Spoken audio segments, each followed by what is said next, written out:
People always ask me, how come I don't hear you on Magic 106.7 anymore? And I say, because I didn't want to get up at 3:30 in the morning anymore. I am a big believer in role models. They not only show us how we got to where we are today, but they tell us about the roadblocks along the way. They offer advice and guidance simply because it is the right thing to do. The story behind her success is a weekly podcast series that does just that. I'm a very lucky girl because every single week we put one woman in the spotlight. Sit back, ask her a few good questions, and then just let her shine. This morning, you will meet two physicians I think the world of. They are smart, they are successful, they are driven, and yet they are humble and kind. If you want to inspire someone, I believe that you ask them to share their story, and that's what we're going to do this morning. There was a time when the physician you are about to meet faced a healthcare crisis of her own. Diagnosed with breast cancer in her 30s with 3 children at home, she found herself on the other side of medicine as patient, not as physician. But it's very hard to take the physician out of the patient, isn't it?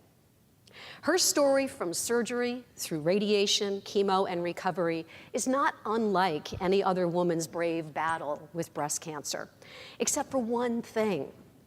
She specializes in rehabilitation, and when she heard the words, "You're okay now, you can go home and live your life," she was overwhelmed.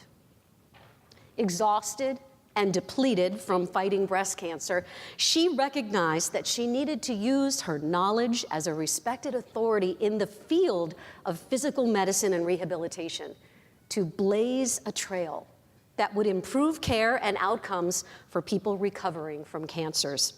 The author of the book, Before and After Cancer Treatment, she is passionate about women's leadership in the healthcare field, and she is passing on what she knows every single day as associate professor and associate chair in the Department of Physical Medicine and Rehabilitation at Harvard Medical School.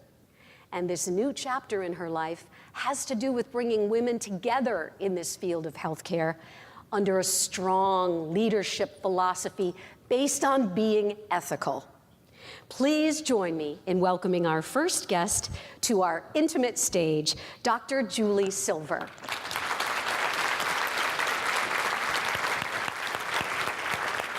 Come sit down. I'm so happy to see you again. You know, the first time we had a chance to meet, you told me at an event that I had produced years ago called the Exceptional Women Awards, that you sat there in that audience with a bald head, exhausted from chemo and radiation. You were looking for inspiration and strength and courage that day. How did you get through that dark period in your life?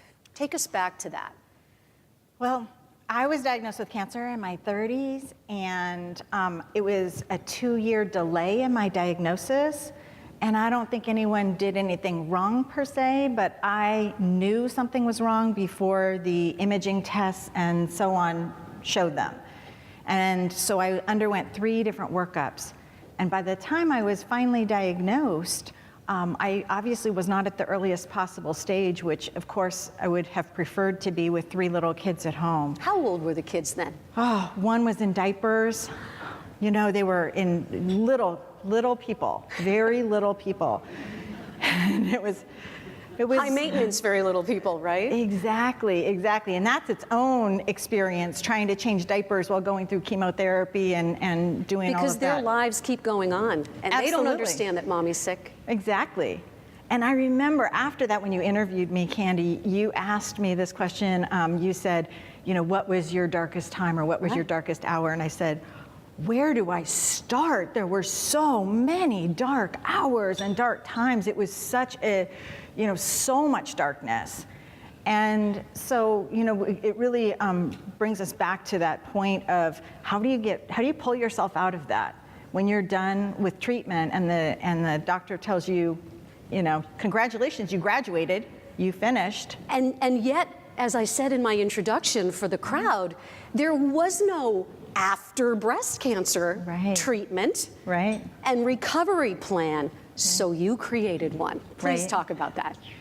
Well, I'm a rehab physician, and so as I went through treatment, I kept anticipating that I would get rehabilitation. I mean, after all, we provide rehabilitation for people with ankle sprains and car accidents and all kinds of things. And so, of course, I was thinking, well, now I'm going to be getting rehabilitation. Now they're going to refer me because they can see that I'm in pain, that I have a lot of musculoskeletal problems from the different surgeries and treatments and so on. But I wasn't offered any. And I remember on my last chemotherapy, I asked my doctor, what do I do now? And he was a wonderful oncologist. And he said, go home and try to heal. And I thought, oh my goodness, if I'm a rehab doctor and at least I know how to do it, even though I was so sick, in so much pain, so tired, so overwhelmed, it was very hard for me to do. What do you do if you're not a rehab doctor? How do you make that happen? And that's really where my work in cancer rehabilitation evolved, and I became very passionate about helping people heal from cancer treatment. Let's take a snapshot of a woman who, Dr. hat on, woman who has just undergone mastectomy, chemotherapy, radiation therapy, and she's completed all those cycles. What is her body like? Describe that. Right. Well, I mean, in that situation with someone, it depends on what kind of treatment they undergo, because there's, lumpectomy and mastectomies, and there's radiation treatment and, tamoxifen and all these chemotherapies. So which some people don't respond well to. Right, exactly. And so there's all these different treatments, and the thing that's really crazy about them is that they're given concurrently or simultaneously. So like you're done with one and boom, another hits you, and then another, and so on. And any one of those treatments, you would typically, for the types of side effects and so on, you would get rehabilitation. But I remember I was talking to a reporter one time, and they asked me, like, well, why would a woman need rehabilitation? And I started to describe one of the surgeries, and she said, please stop, I'm getting nauseous. I thought, yes, it is. It's very invasive. It's very difficult treatment. So you go through it. It's almost like putting yourself through the eye of a needle. You go through it, you're exhausted, you're debilitated, you're depressed in many ways. You write the book, and it becomes a Bible for women around the world. Right. How does that feel for you? Women must come over to you all the time and say thank you. Right. So I think for me, and you left out one of the things that you are, which is grieving. Yes. So a lot of grieving people, the loss. Right, grieving the loss of not having to worry so much about mortality until many years from now. So that was a huge, I didn't want to have to worry so much about mortality so early in my life. And that was a big loss to me. Just the freedom to be a little more relaxed about mortality. That was a big deal to me. And so I became very legacy driven at such a young age. People always ask me, like, why do you do what you do? And I said, because I wasn't sure I would survive, and I became very legacy oriented. It's like I became an 80-year-old person when I was in my 30s. I think that's wisdom. I call that wisdom. Wisdom is recognizing a mistake before you make it again, but it's also walking in those shoes changes you. Yes. I've interviewed so many women who are breast cancer survivors, and they say that breast cancer changes you from the inside out. And what you just said to me speaks to that too, doesn't it? Changed you. It really does. It does. It can't help but change you. And fortunately, over time, I don't think about cancer all the time like I did then, which is great, because there is a lot of healing that goes on, in your psychologically and cognitively as well as physically. But the thing is, it does change you. There's no doubt about it, and that stays with you. 1 out of 3 women will experience some kind of cancer in her lifetime. Huge strides have been made in treatment. Right. We're saving lives, women are living longer, but there is no focus on rehabilitation, and there's such a huge need for it. Talk about that. Well, most people who are diagnosed with cancer will survive. And that's really excellent. That's such great news. It depends on the type of cancer, of course, but we have really gotten much better at saving people's lives. And many people will live with cancer as a chronic condition, and so they'll require treatments for the rest of their lives. But others will be done with treatment at some point. And, you know, all of those things cause problems for people that we call impairments. Impairment-driven cancer rehabilitation. So they might have rotator cuff problems. They might roll over on their frozen shoulder at night and think, oh my goodness, pain, it woke me up, and my cancer must be back, when really it's just a musculoskeletal problem that we should be treating. So they go to their doctor and they want a metastatic workup, and they're, afraid that something terrible is happening, and it's not. So, most people need cancer rehabilitation, just like most people that have had a stroke, or most people that have had a serious car accident need rehabilitation. Most cancer survivors need rehabilitation. I'm hearing a lot about social determinants of health. We need to look at the whole person as we treat them. Can you talk a little bit about this? Right. Well, I think that the social determinants of health are a really important part, and I'm sure that all of you are thinking about this in your various jobs and what you do and so on. But who we are, where we live, where we work, the different advantages that we have or disadvantages that we have, all can play a role in how healthy we are and how we recover from serious injury or illness. So this is something that I focus on certainly a lot in my work, but I think everyone in my department at Harvard Medical School and everyone at Spaulding Rehabilitation Hospital, and I think everyone in this room and your listeners, are probably focusing on that as well. Women's leadership within the healthcare fields has become a high priority for you and for your research. We've come a long way, baby, but there are still barriers for women. You call them closed gates. What have you discovered in your research, Julie? Well, as I advanced in my career, I became the associate chair of my department at Harvard Medical School, and there's more than 100 faculty in my department, most of whom come from one or more underrepresented groups. So there's a lot of women, LGBTQ, ethnic and racial minorities, and so on. And so as I started working with different people, I realized that there are opportunities that are not always open to people from underrepresented groups. And the easiest group to study actually is women, because we can do things like look at how many recognition awards they get, and there's lists that are posted online or published and all these different things. And so it's easier to study those folks. So I started looking at that, and I realized that if I'm going to mentor, for example, a woman, and I see a 0, and I tell her, here, you can do this, but 0 women have done it before you, that's kind of like mentoring against a closed gate. I mean, is she really going to be able to do that? And how hard should I push her? Should I ask her to, take time away from her children and her partner and her work and her patients in order to accomplish a goal for which there's very little possibility that she'll be successful? So I started thinking about really the ethical issues behind that. Like, how could I be ethical and tell her to do this if the numbers say it's not possible? That's pretty staggering. Talk to me about #BeEthical. So as I started publishing research on gender equity, workforce gender equity, because the healthcare system, we have so much burnout among the entire workforce, but particularly women. And as I started doing this research and I started working with all these other women, I realized we're doing sort of grassroots, trying to lift people up. And really, if there was a top-down approach, if we looked at the research and we saw all these studies that have been published, and we really focused attention on this and tried to solve these problems. I mean, after all, healthcare workforce, we have the smartest people in the world in our workforce. I mean, we could solve these problems if we wanted to. We can cure cancer, we can solve workforce disparities.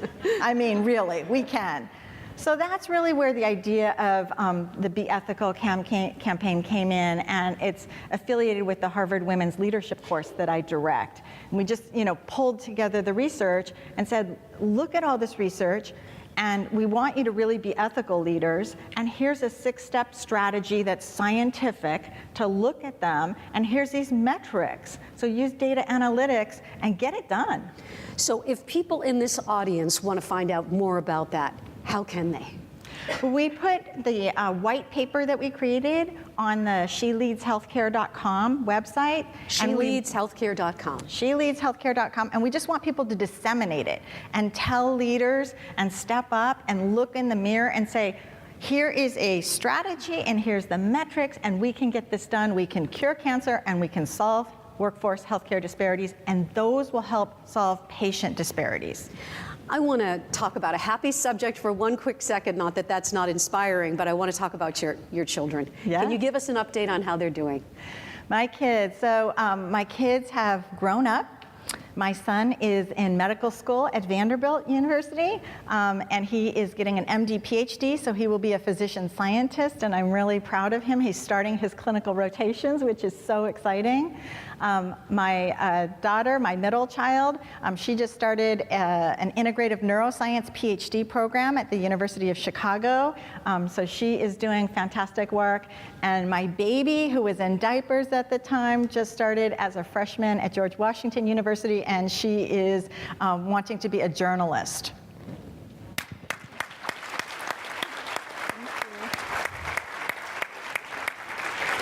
Dr. Silver, what is your message for young women in healthcare? My message to young women in healthcare is really the same message that it is to young men in healthcare. Work hard, really care about what you're doing. Focus not only on your work, but also on your family, because you need that support throughout your life. Connect with your colleagues and really be passionate about supporting them. Give everyone grace, because we all make mistakes. We can't be perfect. We must give each other grace. And then be ethical. Do what's right. You know what's right. Do what's right.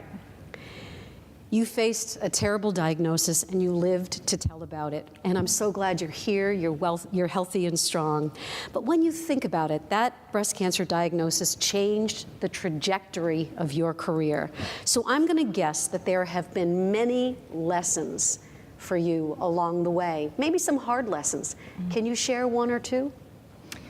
One of the lessons that I talk to cancer survivors about is when you're diagnosed with cancer, most people are not diagnosed at the earliest possible stage. And they so wish they were. And so they spend so much time looking back and regretting.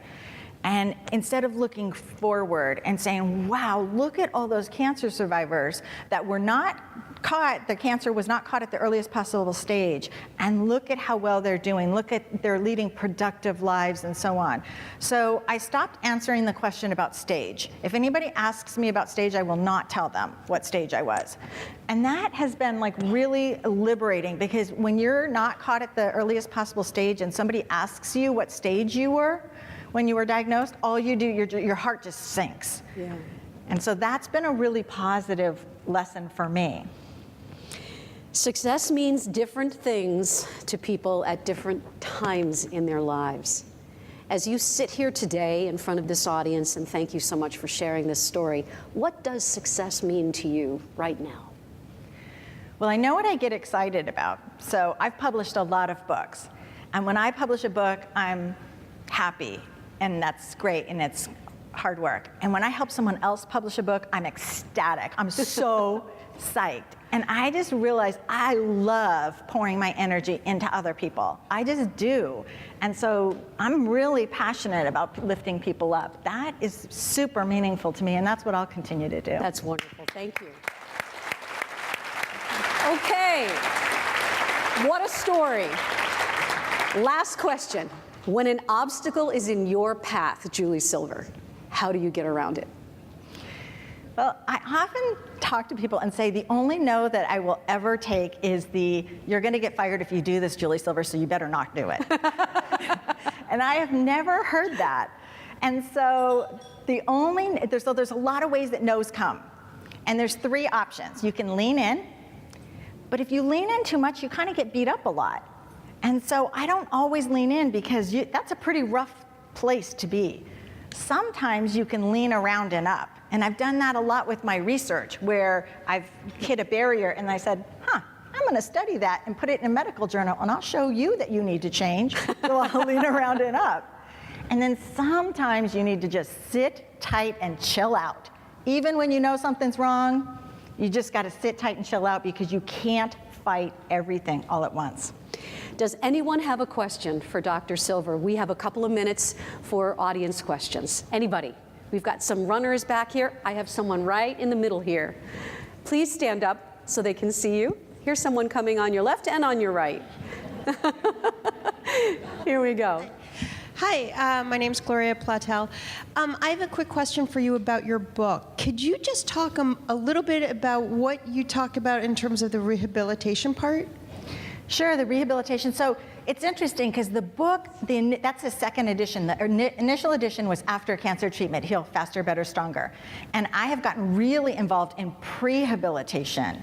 And so I changed the name of the book to say Before and After Cancer Treatment, Heal Faster, Better, Stronger. So prehabilitation is really, how do you get someone ready for upcoming surgery or cancer treatment? And there's different things that you can do, similar to sports medicine. How do we get somebody ready for a marathon? We think about nutrition. We try to get them to stop smoking. We do specific exercise and so on. So we want people to get stronger right from the time of diagnosis until their first surgery or whatever happens. And that's prehabilitation. And I've been really, really focused on that because the outcomes look very promising. The rehabilitation basically comes after you've started to get treatments, you've had surgery and so on. And it really depends on the type of treatment you've had. But for example, someone with head and neck cancer is going to have very frequently surgery and neck dissection, and it's going to cut muscles and different things. And what we see when they have that is many of those people stop driving, because they don't have good cervical range of motion. They can't see oncoming traffic. And if they don't drive, then they don't go to work.